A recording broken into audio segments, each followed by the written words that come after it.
وحدہ والصلاۃ والسلام علی من لا نبی بعد اعوذ باللہ السمیع العلیم من الشیطان الرجیم بسم اللہ الرحمن الرحیم ادعو الی سبیل ربک بالحکمۃ والموعظۃ الحسنہ وجادلہم باللتی ہی احسن۔ آج ہم اس مجلس میں جمع ہوئے ہیں جس کا مقصد مسلمانوں اور کرسچن برادری کے درمیان 3 مناظرے طے ہیں جو آپ کے سامنے انشاءاللہ عنقریب پیش ہوں گے۔ اس مجلس کا آغاز ہم تلاوت کلام الہی سے کرنے کے لیے دعوت دیتے ہیں قاری عظیم صاحب کو کہ وہ آئیں اور قرآن مجید کی آیات سنائیں۔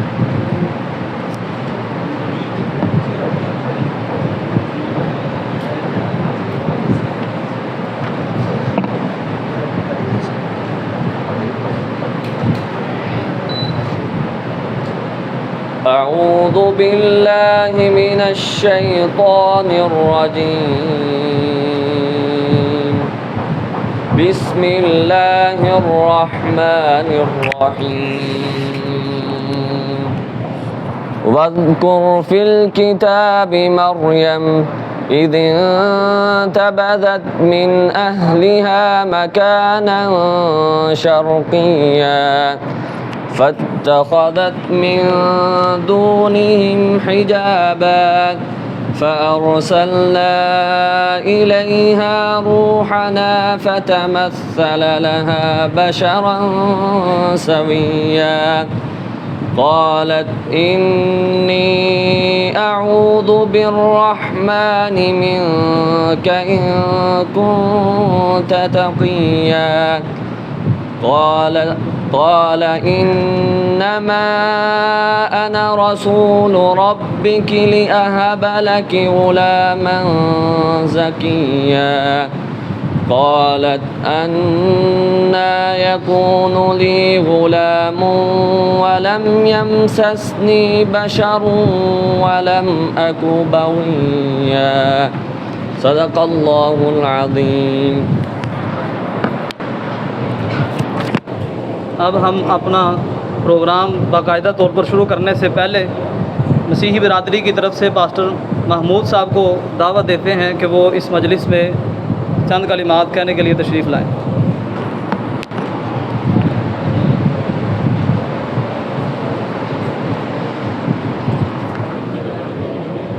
خداوند یسوع مسیح کے قادر نام میں آپ سب کی سلامتی ہو، اور میں خداوند کا شکر گزار ہوں کہ خداوند نے آج یہ موقع مہیا کیا کہ ہم جو مسیحی ہیں اپنے جو مسلم بھائی ہیں ان کے اعتراضات کے جوابات دے سکیں اور کتاب مقدس کا دفاع کر سکیں۔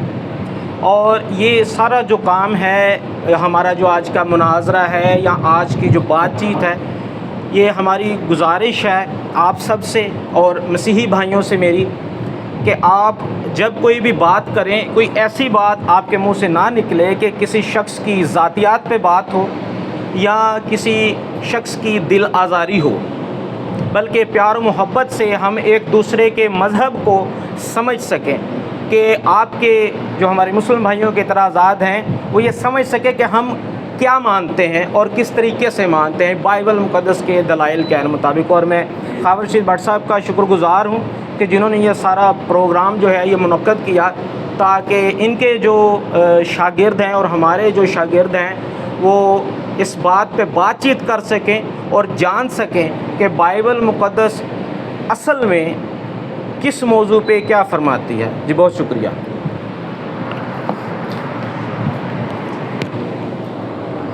جی ہم اپنا پروگرام شروع کرنے سے پہلے چند شرائط کا ذکر کرنا چاہتے ہیں کہ آج کے ہمارے 3 عناوین ہیں۔ پہلا جو موضوع ہے وہ عقیدہ تثلیث ہے، جس پر مدعی یعنی کہ اپنا مقدمہ پہلے پیش کریں گے پادری شرافت مسیح صاحب، اور مدعا علیہ ہوں گے مولانا ابراہیم شاہین صاحب۔ اور اس میں ٹائم جو ہوگا مقدمہ پیش کرنے کے لیے 20 منٹ دونوں جانب سے ہوں گے اور 10-10 منٹ ریبرٹل کے ہوں گے، اور دوسرا جو جواب ہوگا اس کے 5 منٹ ہوں گے۔ اور ہماری دونوں بھائیوں سے گزارش ہوگی کہ مجلس کے آداب کا خیال رکھتے ہوئے، مجلس کے وقت کو قیمتی جانتے ہوئے موضوع پر رہ کر گفتگو کی جائے، موضوع سے باہر جانے کی کوشش نہ کی جائے تاکہ یہ پروگرام معنی خیز رہے۔ اب عقیدہ تثلیث پر اپنا مقدمہ پیش کرنے کے لیے میں دعوت دیتا ہوں جناب پادری شرافت مسیح صاحب کو۔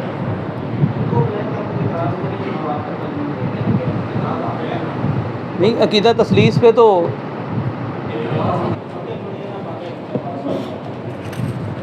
خداوند یسوع مسیح کے عظیم بابرکت جلالی نام میں تمام میرے مسلم بھائیوں کو یسوع مسیح کے سکھائے ہوئے انداز میں آپ سب کی سلامتی ہو۔ تو آج کا جو ہمارا موضوع ہے وہ ہے تثلیث ود توحید۔ تو تثلیث ود توحید کو مسیحی جو ہیں ان کا یہ جامعہ جو عقیدہ ہے بائبل مقدس کا جامعہ عقیدہ تثلیث ود توحید ہے۔ جب بات کرتے ہیں تثلیث کی تو تثلیث جو ہے اس سے مراد ہے اکانیمی کثرت، اور جب توحید کی بات کی جاتی ہے تو توحید کا جو مطلب ہے وہ ہے خدا کی ذات واحد۔ تو الفاظ کی ترتیب جو بھی ہو،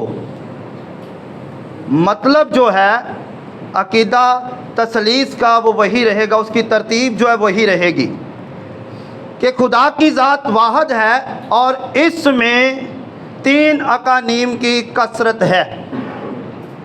مثال کے طور پر سورج کو آپ دیکھتے ہیں تو سورج جو ہے اس سے روشنی اور حرارت نکلتی ہے۔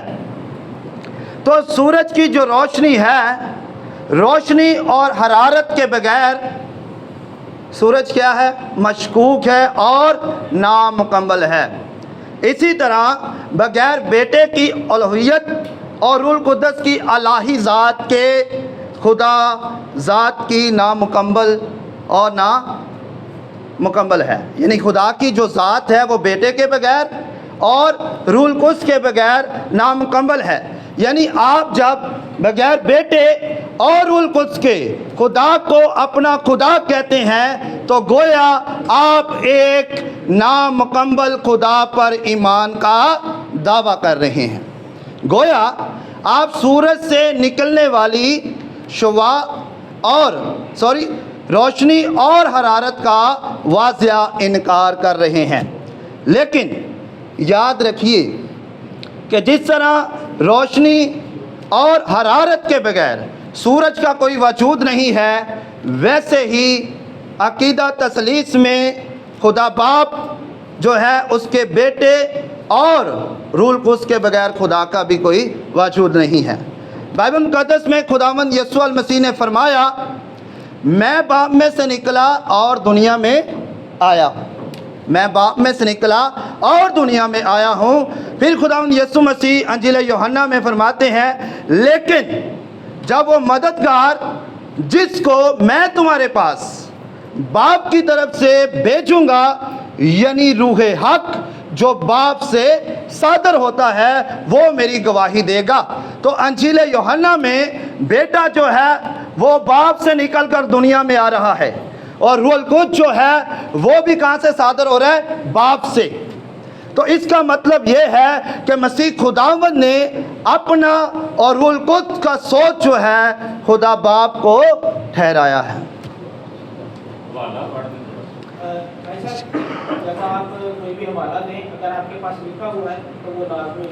جی لکھ لیں، انجیل یوحنا اس کا باب 15 اور 26 آیت میں باپ میں سے نکلا دنیا میں آیا ہوں، اور اس کے ساتھ یسوع المسیح نے فرمایا یوحنا 16 اس کی 28 میں، اور روح القدس کا حوالہ ہے 15 باب کی 26 آیت۔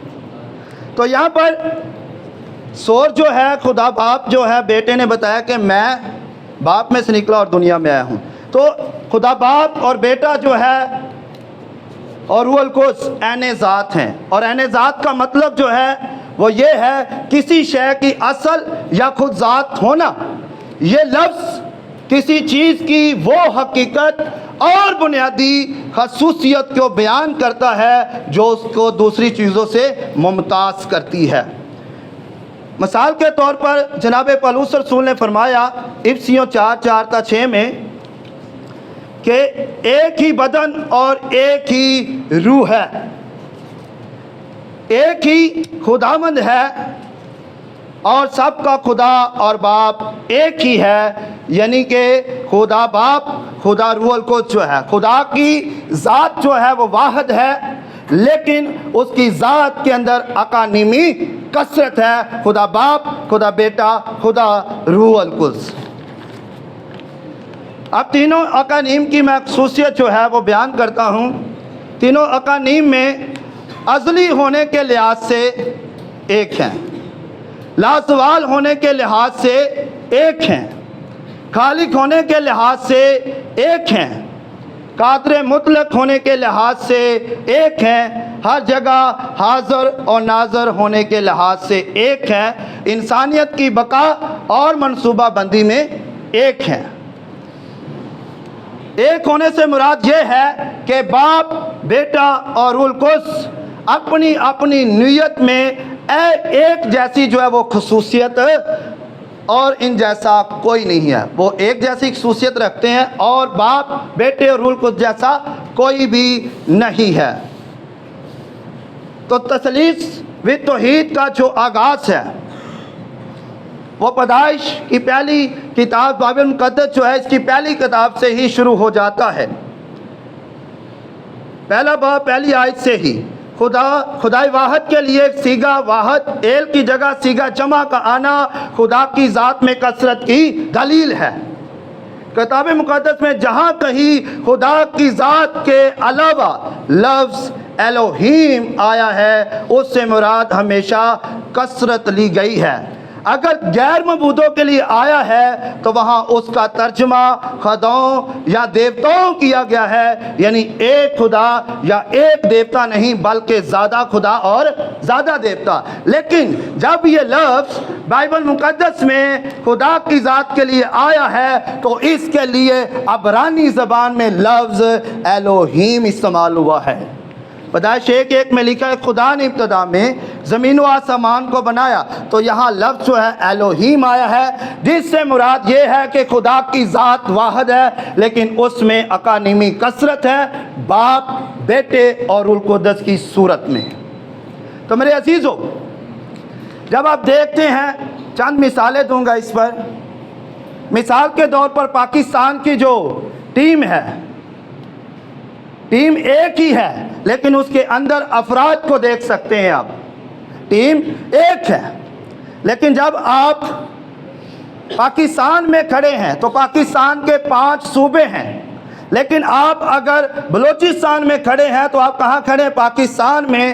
تو میرے عزیزو، خدا کی ذات واحد ہے لیکن اس کے اندر 3 اقانیم کی کثرت ہے جو باپ، بیٹے اور روح القدس کی صورت میں نظر آتی ہے۔ اب میں فرق کرتا چلوں گا بائبل مقدس سے لفظ اکھاد اور یحید کے اندر۔ جب ہم کلمہ شمع جو ہے استثنا اس کی 6 اور 4 میں لکھا ہے سن اسرائیل خداوند ہمارا خدا ایک ہی خداوند ہے، اور عبرانی زبان میں لفظ اکھاد آیا ہے، ایک کے لیے عبرانی لفظ اکھاد ہے جو پیدائش 1:1 میں خدا نے ابتدا میں اپنے لیے استعمال کیا۔ خدا نے اپنی نیت بتانے کے لیے اس لفظ کو استعمال کیا ہے، لیکن اگر آپ اس لفظ کی گہرائی میں جائیں تو میرے عزیزو یہاں خدا جو ہے اپنے لیے لفظ اکھاد استعمال کرتا ہے۔ تو پوری بائبل مقدس میں خدا کی ذات کے لیے اکھاد لفظ آیا ہے، یحید لفظ کبھی نہیں آیا ہے۔ تو جب ہم پیدائش 1 اس کی 5 میں دیکھتے ہیں تو آدم اور حوا کی تخلیق کے بارے میں آپ جانیں۔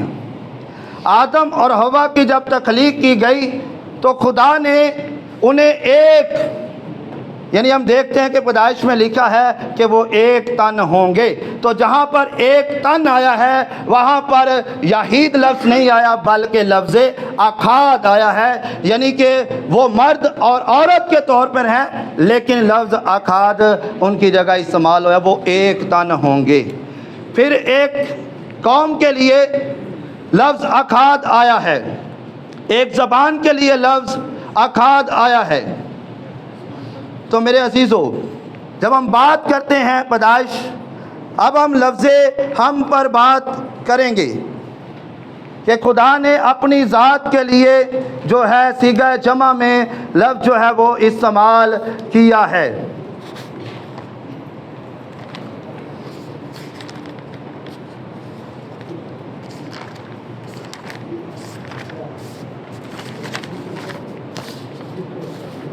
لفظ ہم، پھر خدا نے کہا آؤ ہم انسان کو بنائیں، آؤ ہم انسان کو بنائیں اپنی صورت پر، اپنی شبیہ کی مانند۔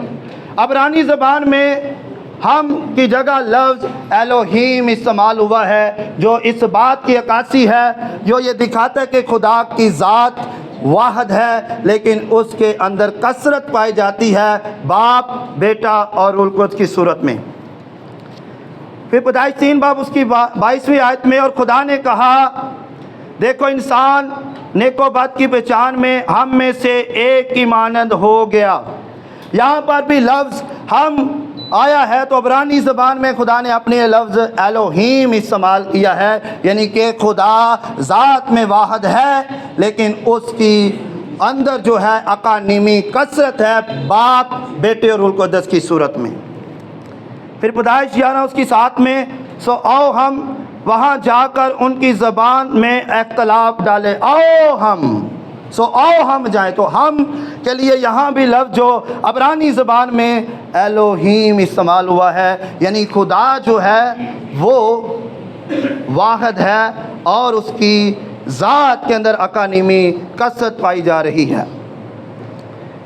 تو جب ہم دیکھتے ہیں یسایہ کی کتاب اور اس کے 54 باب کی 5ویں آیت میں لکھا ہے کیونکہ تیرا خالق تیرا شوہر ہے، لیکن اگر ہم اسے عبرانی زبان میں دیکھیں گے تو میرے عزیزو وہاں پر بال لفظ استعمال کیا گیا ہے۔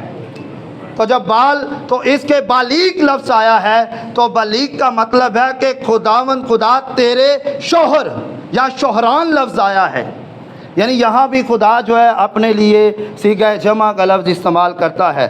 خدا اپنے لیے بار بار لفظ ہم کا استعمال کر رہا ہے، جس سے یہ بات واضح ہو جاتی ہے کہ وہ ذات میں ایک ہے لیکن اس میں اقانیمی کثرت پائی جاتی ہے۔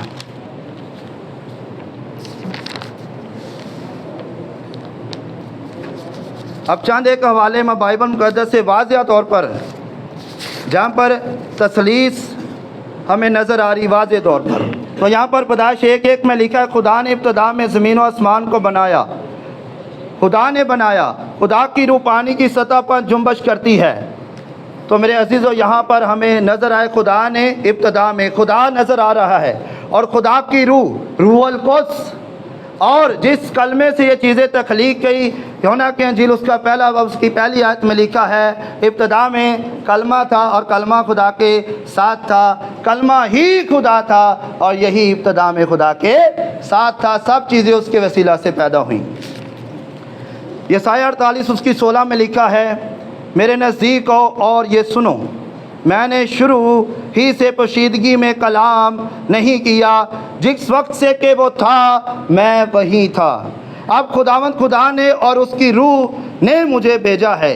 خداوند خدا یہوہ خدا کی بات کی جا رہی ہے، اور روح جو ہے، جی ابھی بتایا آپ کو، یسایہ 48 کی 16 میں خداوند خدا یہوہ خدا کی بات کی جا رہی ہے، اور جب روح کی بات کی جا رہی تو اس کا مطلب ہے روح القدس، اور جو بھیجے گئے ہیں وہ خداوند یسوع المسیح کی بات کی جا رہی ہے۔ پھر یسایہ 6 اس کی 8 میں لکھا پھر میں نے خداوند کی آواز سنی کہ وہ کہہ رہا تھا کہ میں کس کو بھیجوں اور کون ہماری طرف سے جائے۔ یہاں پر لفظ واحد اور جمع کا استعمال ہوا ہے، ہماری طرف سے کون جائے، تو یہاں پر بھی ہمیں تثلیث واضح طور پر نظر آتی ہے۔ زبور 33 کی 6 میں لکھا ہے آسمان خدا کے کلام سے اور اس کا سارا لشکر اس کے منہ کے دم سے بنا ہے۔ تو عبرانی زبان میں منہ کے دم کے لیے لفظ رواق آیا ہے، روح القدس کے لیے۔ تو خدا یہوہ کی بات کی جا رہی ہے، منہ کا دم روح القدس، اور کلام جو ہے وہ بیٹا ہے، یعنی خدا اپنی ذات میں واحد ہے لیکن اس کی ذات کے اندر 3 اقانیم کی کثرت پائی جا رہی ہے۔ پیدائش 19 اس کی 23 اور 24 میں لکھا، تب خدا نے اپنی طرف سے سدوم اور مورا پر گندک اور آگ آسمان سے برسائی۔ اور جب ہم دیکھتے ہیں اصل ترجمے میں تو یہاں پر لکھا پھر یہوہ نے یہوہ کی طرف سے سدوم اور مورا پر آگ اور گندک برسائی ہے۔ ایک یہوہ آسمان پر ہے اور یہوہ جو ہے یہوہ نے یہوہ کی طرف سے۔ تو یہاں پر یہ ہے کہ خدا اپنی ذات میں واحد ہے۔ تو تثلیث جو ہے جو ہمارا عقیدہ ہے، بائبل کا جامع عقیدہ ہے، وہ اس بات کی طرف ہمیں اشارہ کر رہا ہے کہ خدا کی ذات واحد ہے، لیکن اس کے اندر 3 اقالیم کی کثرت ہے، باپ بیٹے اور روح القدس کی صورت میں۔ پھر اس متی 28 اس کی 19 میں ارشاد اعظم واضح طور پر خداوند یسوع المسیح ہمیں بتاتے ہیں، جا کر سب قوموں کو شاگرد بناؤ، انہیں باپ بیٹے اور روح القدس کے نام سے بپتسمہ دو۔ واضح تثلیث نظر آ رہی ہے کہ خداوند یسوع المسیح کے الفاظ ہے کہ انہیں باپ بیٹے اور روح القدس کے نام سے بپتسمہ دو۔ تو متی 3 اس کی 16 تا 17 میں یسوع المسیح پر روح القدس کبوتر کی شکل میں اترا، آسمان سے آواز آئی، یہ میرا پیارا بیٹا ہے جس سے میں بہت خوش ہوں۔ تو میرے عزیزو یہاں پر بھی ہمیں تثلیث جو ہے واضح طور پر نظر آتی ہے۔ اب چند ایک باتیں سیغہ ہم، جیسے کہ قرآن کریم میں نحن جو ہے استعمال کیا گیا ہے، تو قرآن شریف میں متعدد مقامات پر اللہ تعالیٰ نے اپنے لیے جمع کا سیغہ استعمال کیا ہے۔ سورہ القدر اس کی 1 آیت، بے شک ہم نے اس قرآن شب و قدر میں اتارا، ہم نے اتارا۔ سورہ الحجر 9 آیت، بے شک ہم نے ہی یہ ذکر نازل کیا، ہم نے نازل کیا۔ بے شک ہم نے آپ کو کوثر عطا کیا، سورہ کوثر پہلی آیت۔ سورۃ فتح، بے شک ہم نے آپ کو کھلی فتح عطا کی، ہم نے آپ کو کھلی فتح عطا کی۔ سورہ نوح آیت نمبر 1، بے شک ہم نے نوح اور اس کی قوم کی طرف، انہوں کو اس کی قوم کی طرف بھیجا، ہم نے بھیجا۔ سورہ مزمل 15 آیت، بے شک ہم نے، جیسا خداوند اپنے لیے سیغہ جمع کا لفظ بائبل میں استعمال کرتا ہے، اور جب ہم قرآن پاک کو پڑھتے ہیں تو یہاں پر بھی یہی لفظ سیغہ جمع میں آیا ہے، بے شک ہم نے تمہاری طرف ایک رسول بھیجا، ہم نے بھیجا۔ بے شک ہم نے ہر چیز کو اندازے سے پیدا کیا، سورۃ القمر 49 آیت۔ سورۃ الحجر 8 آیت، ہم فرشتوں کو حق کے ساتھ اتارتے ہیں اور اس وقت وہ مہلت دیے نہیں ہوتے۔ سورۃ الحجر 10 آیت، ہم نے آپ سے پہلے اگلی امتوں ہم نے بھیجا۔ سورۃ الحجر 16، یقیناً ہم نے آسمان میں برج بنائے ہیں اور دیکھنے والوں کے لیے اس میں کیا ہے، اس کو سجا دیا ہے۔ سورۃ الحجر 19 آیت، اور زمین کو ہم نے پھیلا دیا ہے، ہم نے پھیلا دیا ہے اور اس پر پہاڑ ڈال دیے ہیں۔ سورۃ الحجر 23 نمبر آیت، اور ہم ہی جلاتے اور مارتے ہیں اور ہم ہی وارث ہیں۔ تو میرے عزیزو، خدا جو ہے اپنی ذات کے لیے بائبل مقدس میں جو لفظ الوہیم، اور پوری بائبل میں خدا نے اپنے لیے لفظ جو ہے الوہیم جمع کا صیغہ استعمال کیا ہے، اور یہ ہمیں اس صورت میں نظر آتا ہے کہ خدا کی ذات واحد ہے، وہ اپنی ذات میں ایک ہے، لیکن اس کی ذات کے اندر جو ہے کثرت پائی جاتی ہے باپ، بیٹے اور روح القدس کی صورت میں۔ تو آخری حوالہ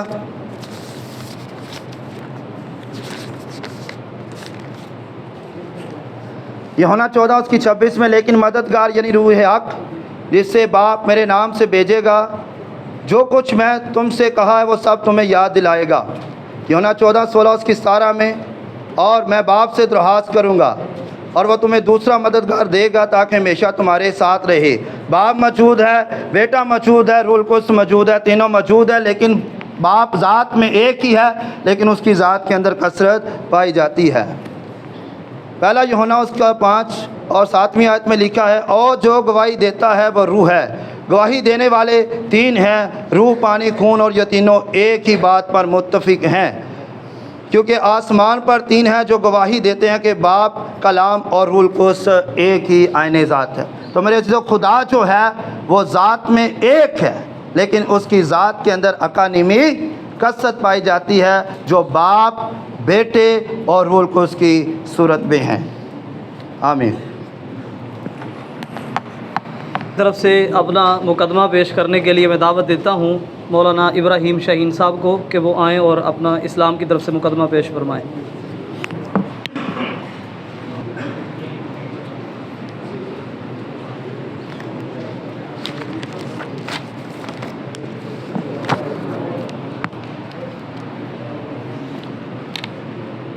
السلام علیکم ورحمۃ اللہ وبرکاتہ۔ الحمدللہ وحدہ والصلاۃ والسلام علی من لا نبی بعد، اما بعد۔ وقت بڑا مختصر سا ہے، آپ بھائیوں نے میرا ساتھ تھوڑا سا دینا ہے تو انشاءاللہ ساری بات سمجھ میں آ جائے گی۔ میرا پہلا سوال یہ ہے کہ نبی کیوں آتا ہے؟ جواب اس کا یہ ہے کہ خدا کا تعارف کروانے آتا ہے۔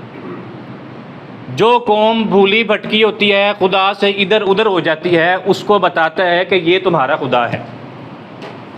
اور اسی مقصد کے لیے اللہ رب العزت نے بے شمار نبی بھیجے ہیں، اور اسی سلسلے میں سیدنا مسیح علیہ السلام بھی تشریف لے کے آئے تھے۔ کس لیے آئے تھے؟ خدا کا تعارف کروانے۔ اور جس خدا کا تعارف انہوں نے کروانا تھا وہ میرے بھائی کے مطابق، میرے دوست کے مطابق ثالوث خدا تھا۔ لیکن اس پوری کتاب مقدس میں، اتنی موٹی ہے دیکھ لیں، پوری کتاب مقدس میں ایک آیت بھی ان کے مطابق، ایک آیت جسے وہ آیت کہتے ہیں، ایک فقرہ بھی ایسا نہیں ہے جو آپ کو یہ بتائے کہ خدا ثالوث ہے۔ یعنی ایک کے اندر تین اقانیم موجود ہیں، ایسا ایک فقرہ بھی نہیں ہے۔ حالانکہ وضاحت ہونی چاہیے تھی۔ میرا پہلا یہ ان سے مطالبہ ہے کہ ایک فقرہ واضح دکھائیں جس میں لکھا ہو کہ آپ نے خدا کی عبادت تثلیث فی التوحید میں کرنی ہے۔ تثلیث فی التوحید مطلب ایک کے اندر تین لوگوں کے اقانیم کو تسلیم کر کے اس کو پوجنا ہے۔ یہ ایک آیت پہلا میرا مطالبہ لکھ لیں۔ اچھا، ان کا یہ جو نظریہ انہوں نے پیش کیا، یہ ان کے اندر کہاں سے آیا یہ تو ہمیں نہیں معلوم، لیکن ان کے اندر اتحاد بھی نہیں ہو سکا خدا کو لے کے کہ خدا کو کس طرح ہم نے تسلیم کرنا ہے۔ یہ لوگ کہہ رہے تھے، یہ میرے بھائی کہہ رہے تھے کہ خدا کو تثلیث فی التوحید میں ماننا ہے۔ انہی کا ایک فرقہ ہے، یونیٹیرین کہلاتا ہے، وہ کہتے ہیں کہ خدا وہ ایک ہی ہے، جنہیں وننس بھی کہتے ہیں، توحید والے بھی کہتے ہیں یہ لوگ۔ اسی طرح کولیڈیرین ایک فرقہ ہے، یہ جو فاؤنڈر تھا نا، پادری فاؤنڈر، اس نے اپنی کتاب میزان الحق جو ہے اس میں لکھا تھا کہ یہ کولیڈیرین فرقہ تثلیث میں باپ، بیٹا اور روح القدس کو نہیں بلکہ باپ، بیٹے اور ماں کو مانتا ہے۔ مطلب تثلیث کو انہوں نے پیش تو کیا لیکن متفق نہ ہو سکے کہ کون سی تثلیث ہم نے ماننی ہے، یہ سارے عیسائی آپس میں مل کے متفق نہ ہو سکے۔ جبکہ ہمارا جو عقیدہ ہے وہ بالکل کلیئر کٹ، واشگاف، واضح، صریح، کون سے لفظ آپ بولنا چاہتے ہیں وہ بول لیں۔ وہ کیا ہے؟ سورہ اخلاص ہے، قل هو اللہ احد، اللہ ایک ہے۔ بھئی کوئی بھی ہمارے ساتھ، ہمارے مسلمانوں میں اختلاف رکھتا ہی نہیں ہے کہ اللہ دو ہیں یا دو میں ایک میں دو ہیں یا ایک میں تین ہیں، تو ایسا ہمارا کچھ بھی نہیں ہے۔ اور اسی کو بائبل نے بھی پیش کیا ہے، مسیح کی بھی تعلیم یہ ہے، اور تورات، زبور، انجیل اور پھر اس کے بعد قرآن مجید، سب نے اس کو مانا ہے۔ میں حوالے پڑھ دیتا ہوں۔ قرآن مجید کی آیت میں نے آپ کے سامنے پڑھی، قل هو اللہ احد۔ بائبل کی حقیقی تعلیم استثناء 4:35، استثناء 5:7، میرے سوا کسی کی عبادت نہ کرنا۔ یہ کیا ہے؟ مطلب تینوں کو پوجنا ہے کہ ایک کو پوجنا ہے؟ میرے سوا کسی کی عبادت نہ کرنا، یہ نہیں ہے کہ ہمارے سوا کسی کی عبادت نہ کرنا، یہ ہے کہ میرے سوا کسی کی عبادت نہ کرنا۔ یہ ہے استثناء جو ایک تورات ہے نا، تورات اس کی ایک کتاب ہے۔ زبور میں ہے 86:10، دو حوالے میں نے دیے ہیں، 4:35 اور 5:7 استثناء۔ زبور 86:10 دوبارہ سن لیں، زبور 86:10، تو ہی عظیم ہے اور معجزے کرتا ہے اور تو ہی واحد خدا ہے۔ یہاں پہ یہ نہیں لکھا تو بھی خدا ہے، لکھا تو ہی واحد خدا ہے۔ اسی طرح یہ زبور تھی. اب انجیل پہ آ جائیں. متی کی انجیل ہے 4:10. ابلیس دفع ہو جا کے کلام مقدس میں لکھا ہے رب اپنے خدا کو سجدہ کر اور صرف اسی کی عبادت کر. بڑا زور دے رہے تھے میرے دوست ہم پہ. تو ادھر بھی دیکھ لیں اسی کی عبادت کر. قرآن نے تثلیث کی نفی واضح طور پہ کی ہے. قرآن نے کیا کہا ہے؟ انما المسیح عیسی ابن مریم رسول اللہ و کلمتہ القاها الی مریم و روح منہ. آگے آخر میں کہتے ہیں ولا تقولوا ثلاثۃ. تین نہیں کہنا بھائی، تین نہیں کہنا. جو تم کہتے ہو نا تین اقنوم ہے، قرآن نے واضح طور پہ کہہ دیا ہے تین نہیں کہنا. انتہوا خیر لکم. بعض آ جاؤ تین کہنے والوں، بعض آ جاؤ، یہ تمہارے لیے اچھا ہوگا. اگر بعض نہ آئے تو اچھا نہیں ہوگا. یہ قرآن مجید کی سورہ مائدہ میں آیت نمبر 73 ہے. میرے دوست کا نظریہ جو تھا انہوں نے آپ کے سامنے پیش کیا. اب میں نے دیکھیں خلاصہ سمجھیے گا. قرآن، تورات، زبور، انجیل. اور انجیل کس کی کتابیں ہیں؟ مسیح علیہ السلام کی. مسیح کی تعلیم، محمد الرسول اللہ کی تعلیم، زبور کی تعلیم، سب کی تعلیم کیا ہے؟ ایک ہی تعلیم ہے. ہم سب ایک پیج پہ جمع ہیں. اور میرے دوست نے جو نظریہ پیش کیا تھا وہ مقدس ایتھنیسیس کا جو مکمل ایک انہوں نے نظریہ لکھا ہے اس کا خلاصہ یہ ہے. انہوں نے نظریہ جامعہ کہا. تو اس جامعہ نظریے کا خلاصہ یہ ہے کہ جو یہ تین اقانیم ہیں، کون کون سے؟ روح القدس، بیٹا اور باپ. باپ، بیٹا، روح القدس. یہ تینوں اقانیم بالکل برابر ہیں ازلیت میں، ابدیت میں، قادر مطلق ہونے میں، خالق حقیقی ہونے میں. ہر چیز میں یہ یکساں ہیں، بالکل برابر ہیں. جبکہ بائبل کے اندر کتنے ایسے حوالے آپ کو مل سکتے ہیں، اور میں آپ کے سامنے پڑھوں گا بھی، کہ جس میں یہ برابر آپ کو نظر نہیں آئیں. بائبل کو دیکھیے. تیموتھیس 1 میں 2:5 یسوع انسان تھا. انہوں نے کیا کہا؟ خدا تھا. بائبل پڑھ رہا ہوں. تیموتھیس 1:2-5 میں ہے یسوع انسان تھا. اور جبکہ یرمیہ کے 17ویں باب کے 5ویں فقرے میں ہے کہ ملعون ہے وہ شخص جس نے انسان پر توکل کیا. مطلب عبادت کے لیے توکل جو ہے وہ انسان پہ جو کرے گا وہ کون ہو جائے گا؟ ملعون. اور یسوع مسیح کون تھے؟ انسان تھے. اب یا تو انہیں انسان مانو گے تو توکل نہ کرو، اور اگر توکل کرنا ہے، عبادت کرنی ہے، تو پھر بائبل کے مطابق اس کو انسان نہ مانو. اب آگے چلیں. تو اس کے مطابق، اس حوالے کے مطابق، پہلا سوال میں نے نوٹ کروایا تھا. میرا دوسرا سوال بھی نوٹ کر لیں کہ بائبل مسیح کو انسان کہہ رہی ہے اور انسان کو خدا ماننے والے کو ملعون کہہ رہی ہے. تو کیا مسیح انسان ہونے کے باوجود اقنوم خدا بن گیا؟ یسایہ کے 7:15 میں دیکھ لیں کہ وہ دہی اور شہد کھائے گا جب تک کہ وہ نیکی اور بدی کے رد و قبول کے قابل نہ ہو جائے. نیکی بدی، گناہ اور ثواب، اپنی زبان میں آپ سمجھ لیں. گناہ اور نیکی اور بدی کے رد و قبول کے قابل نہ ہو جائے، اس میں تمیز نہ سیکھ لے، تب تک وہ دہی اور شہد کھائے گا. ابھی میں نے بتایا تھا ایتھنیسیس کا عقیدہ ہے کہ یکسانیت ہے، تینوں اقنوم برابر ہیں. جیسا خدا ہے ویسا ہی بیٹا ہے، ویسا ہی روح القدس ہے. لیکن یہاں پہ دیکھ لیں بیٹے کی بات ہو رہی ہے کہ وہ دہی اور شہد کب تک کھائے گا؟ جب تک وہ گناہ اور ثواب کے رد و قبول کے قابل نہیں ہو جاتا. مطلب ایک وقت اس پہ ایسا گزرا ہے جب وہ گناہ اور ثواب کو اس میں تمیز نہیں کر سکتا تھا. اور خدا باپ تو کر سکتا تھا، خدا بیٹا یہ نہیں کر سکتا تھا. اب آپ مجھے خود ہی بتائیں. میرا تیسرا سوال اس حوالے پہ یہ ہے کہ اگر یہ خدا باپ اور خدا بیٹا برابر ہیں تو پھر خدا بیٹے میں یہ جو ازلیت آپ نے کہا ہے کہ ازل سے اس کے اندر تمام خصوصیات پائی جا رہی تھیں، تو یہ خصوصیت اس کی کہاں رہی جب تک وہ دہی اور شہد کھاتا رہا؟ تیسرا سوال میرا آپ نے نوٹ کر لیا ہوگا. چوتھا سوال میرا یہ ہے. مرکز 11:12-14 لکھا ہے جی مسیح کو بھوک لگی، وہ انجیر کے درخت کے پاس گیا، انجیر کھانے کے لیے گیا تھا. خلاصہ پیش کر رہا ہوں. لیکن اس نے جا کے دیکھا کہ انجیر تو لگے ہی نہیں ہوئے تھے.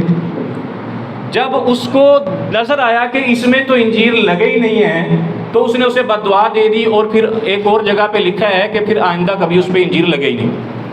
اب دیکھیں خدا ہے، کون ہے؟ خدا ہے. کیا لگی ہے؟ بھوک لگی ہے. بھئی خدا کو بھوک، نعوذ باللہ. اچھا، خدا کو بھوک نہیں لگتی لیکن بائبل میں لگ گئی ہے. اب پھر وہ کیا ہوا؟ گئے ہیں جا کے انجیر کھانے کے لیے، انجیر کا درخت نظر آیا جی، وہ انجیر کا درخت لگا، میں جا کے وہاں سے انجیر کھاؤں گا، بھوک ختم ہو جائے گی. جاتے ہیں، دیکھتے ہیں انجیر لگی نہیں ہے.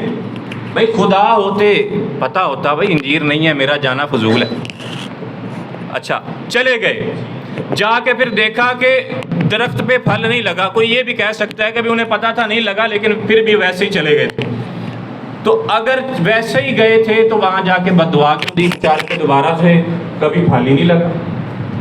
تو یہ میرا سوال ہے کہ کیا خدا کو بھوک لگتی ہے؟ اور کیا خدا کو یہ خدا کے لائق ہے کہ وہ کسی درخت کو بلا وجہ ہی بد دعا دے کے اسے بے پھل کر دے؟ تو یہ میرا چوتھا سوال تھا. پانچواں سوال میرا یہ ہے کہ اگر مسیح یوحنا 20:17 میں ہے کہ میں اپنے خدا اور تمہارے خدا کے پاس اوپر جاتا ہوں، مسیح کیا کہہ رہے ہیں؟ میں اپنے خدا اور تمہارے خدا کے پاس اوپر جاتا ہوں. اچھا سوال میرا یہ ہے کہ اگر مسیح خود خدا ہیں تو پھر انہوں نے یہ کیوں کہا کہ میں اپنے اور تمہارے خدا کے پاس اوپر جاتا ہوں؟ خود خدا کسی اور کو اپنا خدا کیسے کہہ سکتے ہیں؟ چھٹے نمبر پہ میں منطقی اعتبار سے بھی تھوڑا سا تڑکا لگاتا جاؤں. منطق جن لوگوں نے پڑھ رکھی ہے، اگر میرے ان بھائیوں نے پڑھ رکھی ہے تو منطق میں آپ نے یہ سنا ہوگا کہ مرکب جو ہوتا ہے نا وہ حادث ہوتا ہے، اور خدا کا ہر رکنوم اگر آپ انسان یعنی بیٹا لیتے ہیں وہ بھی مرکب ہے. کس سے؟ نفس ناطقہ سے اور روح سے. روح اور نفس ناطقہ مل کے انسان بنا ہے، اور پھر انسان روح القدس اور باپ مل کے پورا کیا بنا ہے؟ خدا بنا ہے. خدا بھی مرکب اور پھر اس کے بعد مسیح بھی مرکب. اور مرکب یہ منطقی سچائی ہے کہ جو بھی مرکب ہوگا اس کو زوال ہے، مطلب وہ حادثہ ایک وقت آئے گا ختم ہو جائے گا. تو کیا یہ خدا آپ کا جو آپ نے پیش کیا ہے وہ حادث ہے؟ یہ میرا چھٹا سوال لازمی لکھ لیجیے. زبور کی 45:7 میں اور عبرانیوں کی 1:9 میں ہے کہ خدا نے تجھ کو شادمانی کے تیل سے تیرے ہم سروں سے زیادہ مسح کیا ہے. اب یہ آیت آپ نے تو پڑھ رکھی ہوگی، میرے دوست بھی سمجھ لیں. خدا نے تجھ کو شادمانی کے تیل سے تیرے ہمسروں سے زیادہ مسح کیا ہے. اب اس میں سے 2 سوال میں آپ کے سامنے رکھوں، 7واں اور 8واں نمبر بھی گنوا رہا ہوں تاکہ آپ میرے سوالوں کا جواب مکمل طور پہ دیں، کوئی ڈنڈی نہ مارے. 7واں سوال میرا یہ ہے کہ اگر مسیح خود خدا تھے تو مسح کرنے والا کون تھا؟ اگر مسیح خود خدا تھے تو مسح کس نے کیا؟ کیونکہ آیت میں لکھا ہے، آپ کی آیت میں یہ لکھا ہے کہ خدا نے تجھ کو شادمانی کے تیل سے تیرے ہمسروں سے زیادہ مسح کیا. مسح کرنے والا کون تھا؟ اور پھر اسی آیت میں میرا 8واں سوال یہ ہے کہ مسیح کو کہا جا رہا ہے تیرے ہمسروں سے زیادہ، مطلب کہ آیت بائبل کی آیت آپ کو یہ کہہ رہی ہے کہ مسیح کے کئی ہمسر تھے اور ان ہمسروں میں ایک مسیح تھا جس کو زیادہ تیل کا مسح دیا گیا ہے شادمانی کی، مطلب ہمسر زیادہ ہیں. اب وہ ہمسر کون ہیں انہیں بھی ڈھونڈیے اور پھر تسلیس کو پھر تربیع اور تخمیس میں آپ لے کے آئیے تاکہ خدا کا سلسلہ چلتا رہے. مسیح کے منہ پر تھوکا جاتا ہے جی، بائبل میں لکھا ہے مسیح کے منہ پر تھوکا گیا، ان کے تمانچے مارے گئے، ان کو مکے مارے گئے، ان کے کپڑے پھاڑ دیے گئے، عبادت گاہ میں داخلے پر پابندی لگا دی گئی، پھر صلیب بھی دی گئی. صلیب میں آپ کو پتہ ہے کیلیں بھی ٹھونکی جاتی ہیں، اور پھر اس کے بعد خدا 3 دن کے لیے مر بھی گیا. اب یہ ساری چیزیں جو بائبل میں ہیں تو نعوذ باللہ ثم نعوذ باللہ کیا کسی خدا کی شان کے لائق ہے؟ اگر مسیح خدا تھے اور ایک اکنوم تھے خدا کا جو 3 مل کے ایک بنائے ہیں، تو ان میں اگر مسیح ایک اکنوم تھے تو یہ سارا کچھ ان کے ساتھ کیوں ہوا تھا؟ اور یہیں پہ میں اپنا 10واں سوال بھی رکھ دیتا ہوں کہ کیا جب مسیح کو سولی دی گئی تھی اور وہ 3 دن کے لیے مر گئے تھے تو کیا ساری خدائی مری ہوئی تھی؟ جب آپ کا یہ کہنا ہے کہ سارا کچھ برابر ہے تو میرا مطالبہ اور میرا سوال یہ ہے کہ کیا 3 دن کے لیے یہ دنیا بغیر خدا کے تھی، یا پھر اس میں سے وہ خدائی نکل گئی تھی؟ اگر خدائی نکل گئی تھی تو پھر مطلب ابدیت اور ازلیت والی یکسانیت کہاں گئی؟ تو یہ میرے سوال تھے. 10 سوال ہو گئے ہیں. 11واں سوال میں آپ کے سامنے رکھنے لگا ہوں. دنیا کے اندر نا دو طرح کے مذہب ہیں میرے بھائی، میری بات کو ذرا توجہ سے سنیے گا.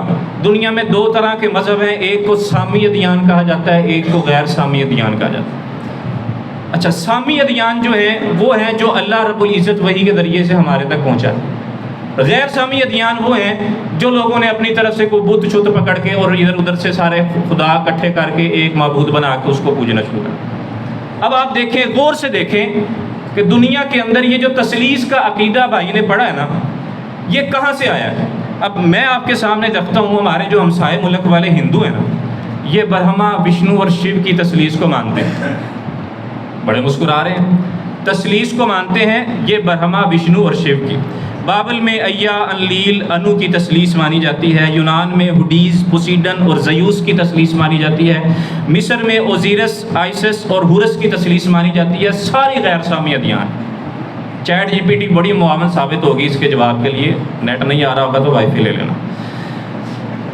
تو 10واں سوال میرا یہ ہے، 10واں سوال میرا 10واں ہو چکا ہے. 11واں سوال میرا یہ ہے کہ یہ غیر سامی ادیان میں چلنے والی خرافات سامی دینوں میں سے کسی دین میں نہیں تھی سوائے مسیحیت کے. تو یہ کہاں سے آئی؟ تو یہ آپ خود سمجھ سکتے ہیں کہ کہاں سے آئی. اسی طرح 11 سوال میرے ہو چکے ہیں. 12واں سوال میں آپ کے سامنے رکھتا ہوں. لوکا 3:21-22 میں لکھا ہے، انہوں نے حوالہ بھی دیا تھا، اس میں ہے کہ مسیح نے بپتسمہ لیا، روح القدس کبوتر کی شکل میں آیا، خدا کی آواز آئی کہ تو میرا پیارا بیٹا ہے. اب یہاں پہ دیکھیں 3 ذاتیں ہیں، ایک روح القدس کی، ایک بیٹے کی، ایک باپ کی، اور تینوں الگ الگ روپ میں ہیں. ایک آسمان سے آواز دے رہا ہے کہ میرا پیارا بیٹا ہے، ایک بپتسمہ لے کے نہا رہا ہے، اور تیسرا کبوتر کی شکل میں آ رہا ہے. اچھا، اب یہاں پہ 3 روپ تو نظر آ رہے ہیں، لیکن ملاکی کی 3:6 میں آپ دیکھیں تو لکھا ہے کہ خدا لا تبدیل ہے. یہاں پہ آپ کو 3 روپ نظر آ رہے ہیں، لیکن ملاکی 3:6 میں لکھا ہے کہ خدا لا تبدیل ہے. اگر واقعی ایسا ہے تو یہ تبدیلی اور روپ الگ الگ کیوں ہیں؟ تو یہ میرے 12 ایک درجن ہو چکے ہیں. 13واں سوال میرا یہ ہے، تیموتھیس 1:2-5 میں ایک ہی خدا ہے اور خدا اور انسان کے بیچ میں بھی ایک ہے جو درمیانی ہے، یعنی مسیح عیسیٰ. خدا الگ اور مسیح الگ، خدا اور انسان کے بیچ میں ہے. خدا الگ ہے اور مسیح کہاں ہے؟ خدا اور انسان کے بیچ میں. تو یہ اگر ایک ہیں تو پھر یہ برابری جو آپ نے پیش کی تھی وہ کہاں چلی گئی؟ 13 ہے. 14واں میرا سوال یہ ہے، یوحنا کے 6:57 میں لکھا ہے، میں اس باپ کے سبب زندہ ہوں جس نے مجھے بھیجا ہے. اب یہاں پہ لکھا ہے میں اس باپ کے سبب زندہ ہوں جس نے مجھے بھیجا ہے. سبب اور چیز ہوتی ہے، مسبب اور چیز ہوتا ہے. خدا باپ سبب بن رہا ہے، بیٹا مسبب ہے، مطلب دونوں ایک نہیں ہیں. ایک جو سبب ہے وہ پہلے سے ہے، مسبب بننے جو چیز بنی ہے وہ بعد میں. تو ازلیت کہاں ہے؟ 14واں میرا سوال یہ ہے، کرنتھیوں 1:15-24 میں ہے، تب ہر حکومت، اختیار اور قوت کو نیست کر کے وہ بادشاہی خدا باپ کے حوالے کر دے گا. مطلب یہ ہے کہ ایک وقت آئے گا کہ مسیح اپنی قوت اور بادشاہی کو ختم کر کے نا اپنا سارا اختیار خدا کو واپس دے دے گا. آپ نے کہا تھا کہ وہ قادر مطلق ہے اور ہمیشہ کے لیے ہے، اس کی ازلیت ہے، ٹھیک ہے، ابدیت بھی ہے، ازلیت بھی ہے. تو یہ جب اپنے اختیارات، ایک وقت ایسا آنے والا ہے جب وہ سارے اختیارات خدا کو دے گا، اس کے پاس کوئی اختیار نہیں ہوگا، تو اس کی قادر مطلق والی صفت جو تھی وہ کیا ختم ہو جائے گی؟ تو یہ میرے کتنے سوال ہو گئے ہیں بھائی؟ 14 سوال ہو گئے ہیں. 15واں اور آخری میرا سوال ہے، یوحنا 5:30 میں لکھا ہے، جی میں اپنی مرضی سے کچھ نہیں کر سکتا. کون کہہ رہا ہے؟ مسیح علیہ السلام کہہ رہے ہیں کہ میں اپنی مرضی سے کچھ نہیں کر سکتا، بلکہ جو کچھ باپ سے سنتا ہوں اس کے مطابق عدالت کرتا ہوں، اور میری عدالت راست ہے، کیونکہ میں اپنی مرضی کرنے کی کوشش نہیں کرتا بلکہ اس کی جس نے مجھے بھیجا ہے. اگر میں خود اپنے بارے گواہی دیتا تو میری گواہی معتبر نہ ہوتی، لیکن ایک اور ہے جو میرے بارے گواہی دے رہا ہے، اور میں جانتا ہوں کہ میرے بارے اس کی گواہی سچی اور معتبر ہے. تو آپ کے سامنے میرا آخری اور 15واں یوحنا 5:30 میں لکھا ہے، 30 سے آگے 31 بھی ہوگی، بیٹا اپنی مرضی سے کچھ نہیں کر سکتا، باپ کی مرضی ہوگی تو کرے گا. مطلب باپ کر سکتا ہے، بیٹا نہیں کر سکتا. برابری کہاں گئی؟ اسی طرح یہاں پہ لکھا ہے کہ بیٹے کی گواہی معتبر نہیں ہے اگر وہ اپنی مرضی سے دے تو. ٹھیک ہے، باپ کی گواہی معتبر ہے، تو یکسانیت کیڑے بازار چلی گئی ہے، انہوں بلاؤ واپس۔ تو یہ میرے 15 دلائل ہیں، اور پھر میں ان سے یہ سوال کرنا چاہوں گا ایک عقلی طور پر بھی کہ جو آپ حکم مانتے ہیں 3 حکم، تو وہ کیا اجزاء کے اعتبار سے 3 ہیں، صفات کے اعتبار سے 3 ہیں، یا حیثیتوں کے اعتبار سے 3؟ پہلا میرا عقلی سوال یہ تھا۔ دوسرا میرا سوال یہ ہے، کیا کہیں بھی مسیح نے خود کہا ہے کہ مجھے تم نے 3 میں 1 ماننا ہے؟ تیسرا سوال میرا یہ ہے، کیا روح القدس نے کبھی اپنے اقنوم ثانی یا اقنوم ثالث ہونے کا دعویٰ کیا ہے پوری بائبل کے اندر؟ اور آخری ٹائم ہو چکا ہے، اور آخری سوال ہے کہ کیا کبھی خدا باپ نے تثلیث کے عقیدے کو ماننے کی کوئی بات بائبل کی کسی آیت میں کی ہے؟ تو پیش کریں۔ جزاکم اللہ۔